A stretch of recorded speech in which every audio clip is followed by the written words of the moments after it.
Shalom anak-anak, bagaimana kabarnya di rumah hari ini? Miss harap anak-anak di rumah tetap dalam keadaan yang sehat dan juga Miss berharap anak-anak masih tetap semangat untuk belajar ya. Nah anak-anak, sebelum kita memulai pelajaran kita hari ini, anak-anak jangan lupa untuk berdoa terlebih dahulu ya. Oke, hari ini kita akan belajar pada bab 5 menggunakan buku Senang Belajar Matematika ya. Materinya tentang pengumpulan dan penyajian data. Nah, anak-anak, untuk hari ini yang akan kita bahas yang pertama yaitu pengumpulan data.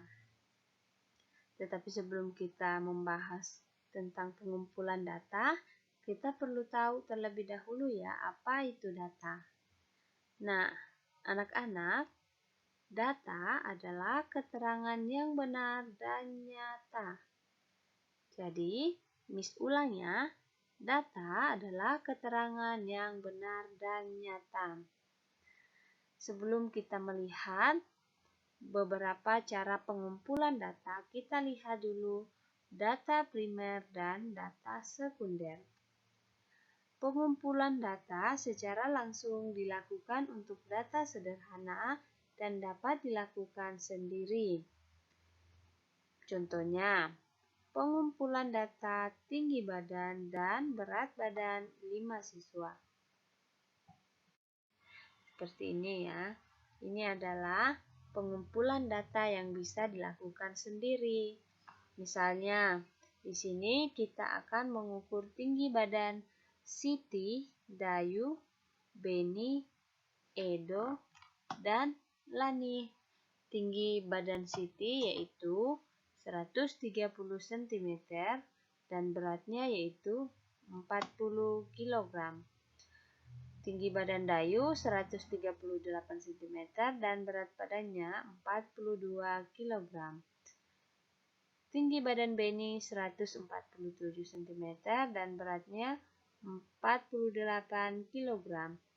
Tinggi badan Edo 150 cm dengan berat badan 50 kg. Tinggi badan Lani 140 cm dengan berat badan 45 kg. Ya, jadi anak-anak, ini namanya pengumpulan data yang bisa dilakukan sendiri. Nah, data di atas diperoleh secara langsung tentang pengukuran tinggi dan berat badan 5 siswa. Nah, data seperti di atas disebut data primer. Selanjutnya, Beni ingin memperoleh data golongan darah teman-temannya. Ia tidak mungkin memeriksa sendiri golongan darah teman-temannya. Data golongan darah semua siswa didapatkan dari buku catatan di ruang usaha kesehatan atau UKS. Beni datang ke UKS untuk mencatat data golongan darah teman-temannya. Nah, datanya seperti ini. Ada 5 siswa. Ada Siti dengan golongan darah O, Dayu dengan golongan darah B, Beni dengan golongan darah O, Edo dengan golongan darah A, dan Lani dengan golongan darah AB. Nah, karena data ini tidak didapatkan secara langsung, Beni tidak melakukan pemeriksaan golongan darah teman-temannya, maka data ini disebut data sekunder karena data di samping ini diperoleh Beni tidak secara langsung. Ia mendapat dari UKS. Oke. Paham ya? Yang mana data primer dan data sekunder. Nah, anak-anak, pengumpulan data bisa dilakukan dengan beberapa cara. Yang pertama bisa lewat tes.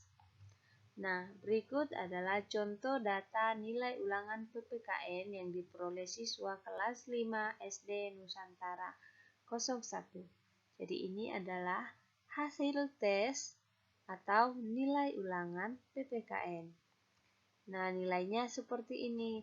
Ada yang mendapat 80, 90, 85, 75, 70, dan sebagainya. Nah, ini adalah pengumpulan data yang dilakukan dengan tes. Nah, sehingga datanya diperoleh seperti ini ya.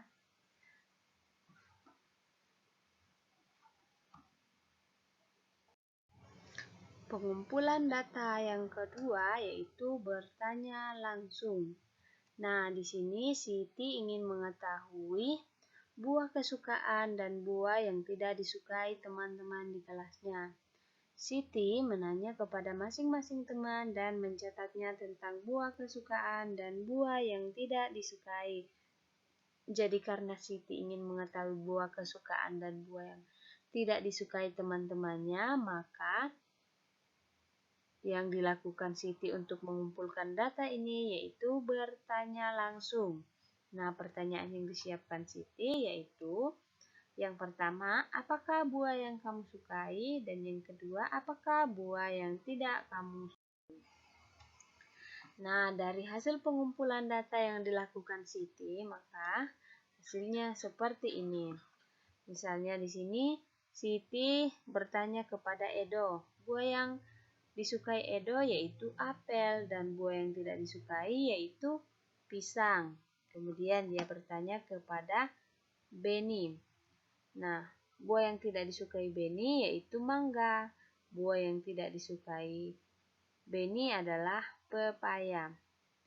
Nah, buah yang disukai Dayu yaitu jeruk. Buah yang tidak disukai yaitu nanas. Kemudian Lani, buah yang disukai anggur. Dan buah yang tidak disukai yaitu stroberi. Ini adalah data yang didapatkan dengan cara bertanya langsung. Kemudian pengumpulan data yang ketiga yaitu isian singkat. Nah, pengumpulan data dengan lembar isian yaitu dengan cara masing-masing orang yang mengisi lembar isian. Hasilnya kemudian dikumpulkan. Misalnya seperti ini. Contoh lembar isian.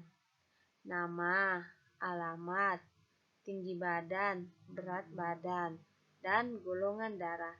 Ini adalah cara yang dilakukan untuk mengumpulkan data dengan cara isian singkat. Jadi, nantinya data-data yang diperoleh ini dikumpulkan. Nah, pengumpulan data yang keempat yaitu pencatatan langsung. Pencatatan langsung biasanya dilakukan berdasarkan pengukuran atau pengamatan. Hasil pengukuran dan pengamatan dicatat. Data tersebut diperoleh dari pencatatan langsung. Beberapa data dapat diperoleh dengan pencatatan langsung seperti tinggi badan dan berat. Nah, sebelum melakukan proses pengumpulan data sebaiknya dibuat belangko data. Belangko data berisi tentang semua data yang ingin dikumpulkan. Misalnya, di sini kita mau mencari data berat badan siswa kelas 5. Maka untuk pencatatan langsung dapat disiapkan belangko sebagai berikut. Nah, seperti ini ya anak-anak. Misalnya anak-anak mau mencari data berat badan siswa di kelas 5. Situ kita siapkan kertas yang berisi nomor, nama siswa, berat badan dalam satuan kilogram. Misalnya nama siswa yang akan kita data berat badannya itu Siti, Beni, Dayu, Lani, Edo, dan seterusnya. Itu kita isi ya. Oke anak-anak, sudah bisa ya. Sekarang anak-anak ambil bukunya, Buku Senang Belajar Matematika ya. Dan buka halaman 207 nomor 1 dan nomor 2. Silakan anak-anak kerjakan di rumah. Oke, materi kita hari ini sampai di sini. Anak-anak di rumah tetap semangat untuk belajar ya. Tetap menjaga kesehatan dan juga terus berdoa supaya pandemi ini cepat berakhir. Oke, terima kasih dan sampai jumpa di video pembelajaran berikutnya. Tuhan Yesus memberkati.